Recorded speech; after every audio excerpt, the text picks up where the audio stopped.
Thanks for joining me here on Conversations for Yoga Teachers. I'm your host, Karen Fabian, the founder of Bare Bones Yoga and the creator of the Momentum Magic Method, showing you the way to becoming a confident teacher who seamlessly shares cues and easily creates sequences, whose classes feel like events, who understands anatomy, and who shares their passion in a unique and authentic way.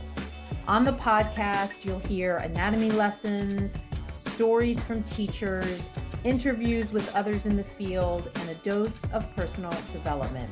In addition to the podcast, follow me on Instagram and TikTok for daily videos on teaching topics. Thanks for taking the time to listen today. Let's get into the episode.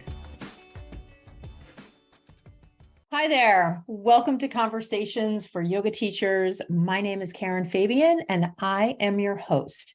So I'm recording this on July 20th, 2023, and this will go live on the 24th. So whenever you're listening, I'm glad you're here. Today's going to be a really short targeted episode. I actually have something just really cool to share with you, and I'm going to tell you how it's going to weave into this really short targeted theme. And the theme is probably going to sound like something that doesn't oftentimes get talked about with yoga teachers because for whatever reason, I think this is probably because yoga as a practice is steeped in just long-standing tradition, all of which is beautiful. And I think at the same time, in especially today's modern world, with all the new teachers that are out there, and even more experienced teachers are navigating teaching in a way where they're looking for results, but they're not sure how to get them. And oftentimes, when we look to tradition to find out how can we get results, it sometimes can be a mismatch because tradition oftentimes can provide us with philosophy and fundamentals.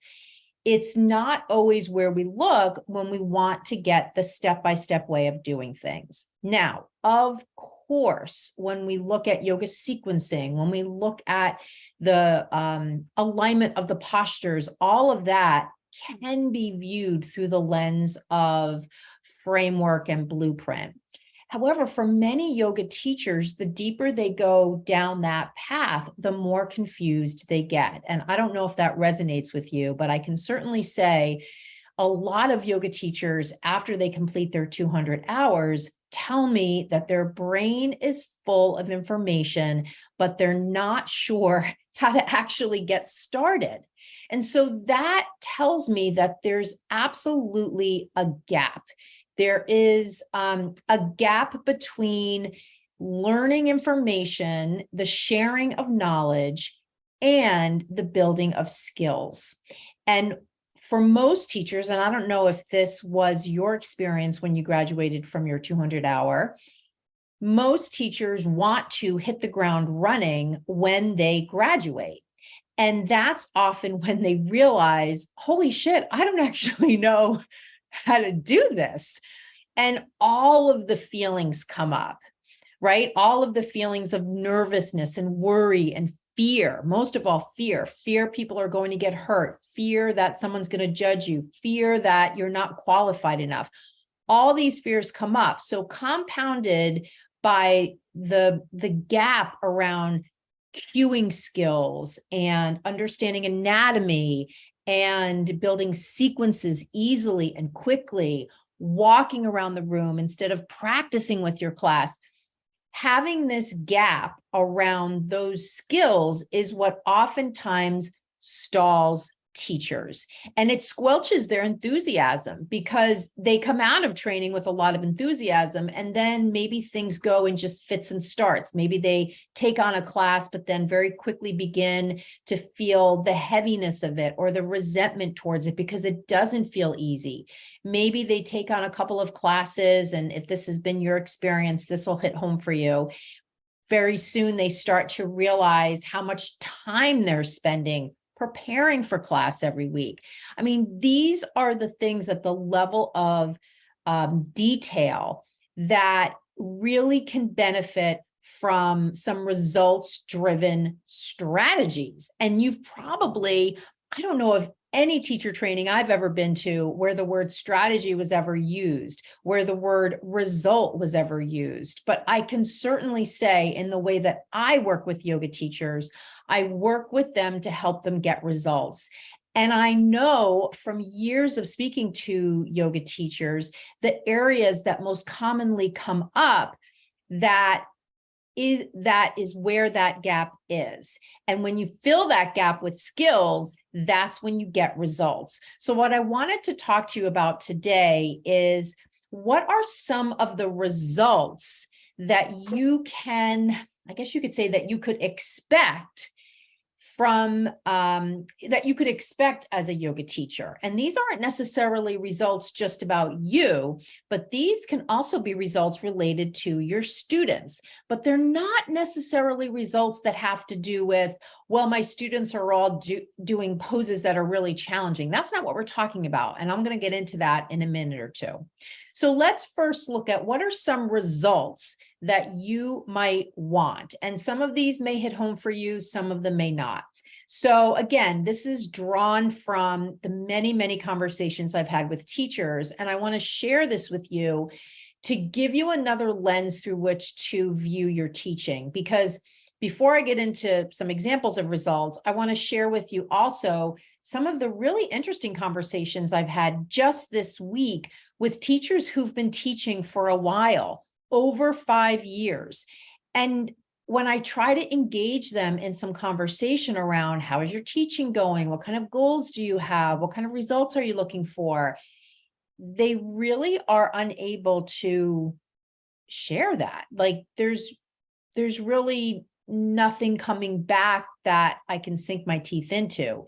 And the reason I ask those questions is because if a teacher is able to share what results they want, then we can start to talk about, well, what do you need to get those results? What do you need to get there? What's preventing you from getting those results? And that's when we start to come up with the plan, the next step. And I want you to really appreciate how organized and structured that approach is, rather than just going out and signing up for a 500-hour training and hoping you get the outcome you want. And the other thing that I want to really emphasize is, when you focus on results-driven action, that's what changes how you feel. So if you don't feel confident, or if you feel fear, or if you feel worry, or if you feel imposter syndrome, however that shows up for you, oftentimes the way to move past that is by getting results, is by approaching things in a strategic way. When we start to be in the action of doing, that's often when our feelings shift. And I have plenty of examples of that. And I'm actually going to share with you, surprise, I'm going to share with you an actual testimonial from a teacher who just about finished my program. So you can hear from someone this exact experience, how focusing on results changed how she felt. And obviously, I'm going to share one that is going to reinforce this idea. So she feels so much more confident now than before she started to work with me. So let's take a look at some results. So when I say results for you, well, the overall result for you is, for most yoga teachers, going to be in things around how they feel. I feel confident. I feel empowered. I feel authentic. I feel like I'm making a difference. I feel like I'm teaching in a way that allows me to show up as myself. I don't have to pretend to be somebody else. I feel like I'm teaching in places and the style of yoga that resonates with me. That's my zone of genius. So all of these things are around feeling. When we look at the kinds of results we might want to have at the level of skills, I can prepare for my classes in less than 15 minutes a week. That's all it takes. I can even walk in the room and just teach from what I know. I don't even need to prep for my classes. Other results, I can share cues easily and confidently. Other results, I can look at my students moving on the yoga mat and understand the anatomy behind the movements. I can share cues that speak to the anatomy. I can create really impactful short sequences for students when they ask me questions after class. I can earn money to support myself, support my family through the teaching of yoga. Other results, I can grow my classes and see that the attendance in my classes is growing. I can see results in the area of increasing the number of classes every week that I teach. So, I mean, these are examples of actual results that you could be looking towards. But again, this type of results-driven language oftentimes is not found in the yoga world because there is such an emphasis on philosophy and artistic language and yoga speak and all of the myths and the narratives that are out there. I don't speak like that. I speak clearly and plainly, and I am focused on understanding what your challenges and problems are and helping you get results. And of course, all the other stuff too. But if we just have all the other stuff and we're not getting results, that is not, in my mind, a successful, authentic, confident teacher. As far as results from your students, things like students asking you questions after class, that to me, as I experience that, is a sign that my classes are having an impact on my students. When they take time after class to come up and ask me questions, that shows me that they are engaged in the process, that they're engaged in learning. The way to get more results around that is to ask more questions. So hang out after class and ask your students how the class was, not from the perspective of, did you like it? But how did it feel in your body? What kinds of questions do you have? Go early and ask your students, what are you working on as they're getting set up in the room? If you sense that they're not completely in relaxing chill out mode, if they're sitting up on their mat, just approach them and say, so glad to see you here, Sally. Tell me, what are you working on in your practice right now? This is how we start to build connection with our students and help understand what results they want out of their practice so that the teaching we do can help them reach those results. There are other results that your students might want from their practice. Maybe they're looking for things around increasing flexibility, increasing range of motion, decreasing pain. These are all things that the types of sequences and private sessions and homework you give them after class, these are the kinds of things that can help them get those results. So please understand and recognize that you can be the change agent for your students. The more you have these skills around cueing, sequencing, understanding anatomy, and applying it to teaching.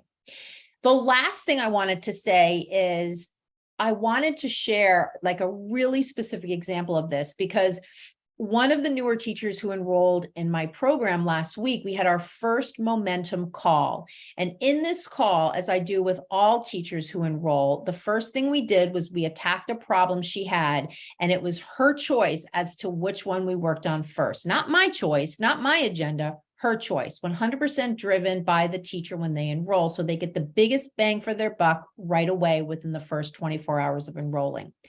So she had a problem she wanted to fix. I had a strategy for helping her fix it. I shared with her the strategy. She taught her class the next day. She emailed me and said, holy shit, Karen, I can't even believe how amazing that worked. I feel amazing, confident, love it. So I wrote her back and I said, tell me what you did that caused you to feel this massive shift. And she wrote me back a targeted email with the steps. I did 1, I did 2, I did 3, I did 4, I did 5, the 5 things she did. Now, I wasn't asking her that because I wanted to know what she did as if it was a mystery. Of course, I knew what she did because it's what I had shared with her as a strategy to fix this problem. But I wanted her to write it down, to reinforce it into her way of being, to help her reinforce what specific things she could do to solve that problem. And as a result, to feel more confident. And I wanted it to become more ingrained in her. And I wanted her to see it's no fucking mystery how you build your confidence as a yoga teacher. It is based on strategic, results-oriented coaching and support. It is not based on hundreds of hours. It is not based on reading tons of books. It is not based on watching tons of videos. It is not based on watching YouTube, scrolling through social media. It is a very targeted approach. And that is what helps you get results. Now, of course, the results are tied to what you want. So I have a very, well, let me say this. That's always the place to start. So I am by no means saying I have the only approach that works for every single teacher. However, what I have noticed is that so many teachers have the same gap, and that's a reflection on the industry and how the industry is training teachers and the kinds of gaps that teachers have when they leave their basic training. And this is regardless of where they live and the training they went to. So I'm in the unique position, having spoken to so many teachers, to give sort of a scientific, somewhat anecdotal, but somewhat even scientific overview of what is happening out there in the market, just because I do so much talking to yoga teachers all over the world. So I wanted to share that with you. I wanted to share that with you as another example of results-driven teaching and how it affects how you feel. And the last thing I want to do is just tee up what I'm going to share with you to close out this episode. And that is an actual testimonial from a teacher in my program. And you're going to hear from her in her own words, the shift that she's made as a result of working with me inside my program. And I want you to specifically listen to and listen for not just the shift in what she learned, but the shift in how she now feels. And see how that lands in your mind, in your body, when you hear it from another teacher. Because for so many teachers, they sometimes worry, well, it can happen for that person, it can work for that person, but it can't work for me. And I want you to know that this is one of dozens of testimonials. I don't always share them because I don't know, I just don't always share them, but I wanted to share this one in particular because it was so striking to me, the before and after, that I wanted to share it with you as evidence, as an illustration of what's possible for you too.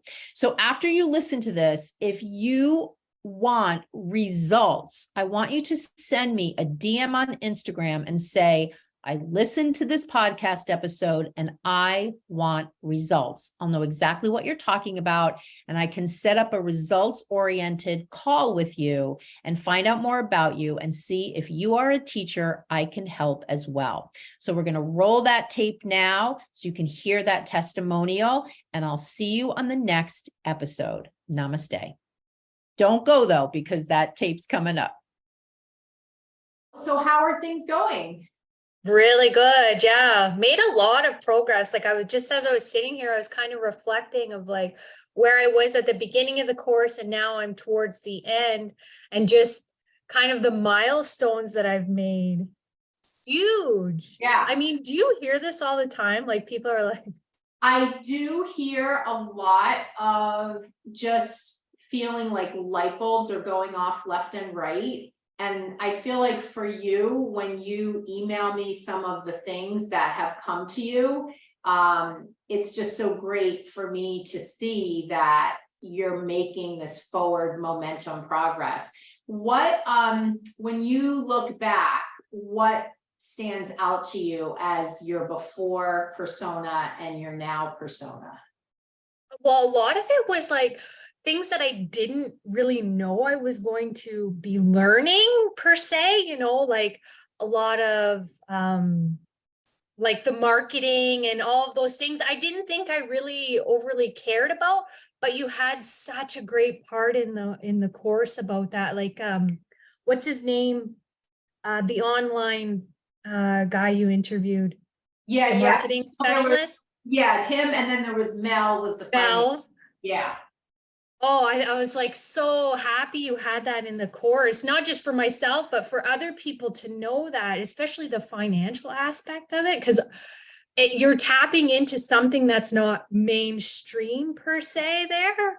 Yeah. So I was, I really enjoyed that whole part. Plus, of course, I knew I was going to learn anatomy, but then there was a whole bunch of other stuff I didn't think I was going to learn, that I was really like blown away, like, wow, that really opened my mind up, even thinking of being online. I'm like, wow, that's like, oof, opened my mind. I'm like, I could do that. Yeah. I don't just need to be in a space with people, a physical space with people. Yeah. I could do it online, Great. That's great. So one of the things that can be interesting too is just how a yoga teacher feels about themselves. So how do you feel as a teacher now versus when you started? Do you feel differently at all? If you could put that into words, what is that? Oh, yeah, absolutely. I mean, the confidence is definitely there, even to say like, I have some time scheduled to start teaching. I thought that was like so far off, so far off. So yeah, like I'm just, everything that I was worried about, oh, I don't know if I can see if people are doing things safely, this and that, and that's all gone. That's all gone. I'm not even concerned about that at all. Just things like that. I feel great. Yeah. That's great. That is so great. I'm so happy. Thank you so much for listening to this episode. And the fact that you're still here and still listening is not lost on me. So thank you so much. Couple of things. If you have any questions, please contact me. Send me what your questions are directly to my Instagram DM. You can find me there at Bare Bones Yoga. The next thing, I hear so much from yoga teachers that they want to be confident. They want to feel more confident. They don't want to have that nervous feeling in their stomach when they get up to teach. They don't want to stumble over their words. They want to create sequences fast and not spend so much time writing out their sequences and practicing their sequences. And they so much want to just walk around the room rather than being tied to the mat and practicing the entire sequence with their class. If any of this hits home for you and you want to develop into a more confident, authentic teacher in the next 30 days, I want you to DM me, confident teacher, heard it on the podcast, and I will show you exactly how you can get there. Thank you so much for listening. I'll see you on the next episode.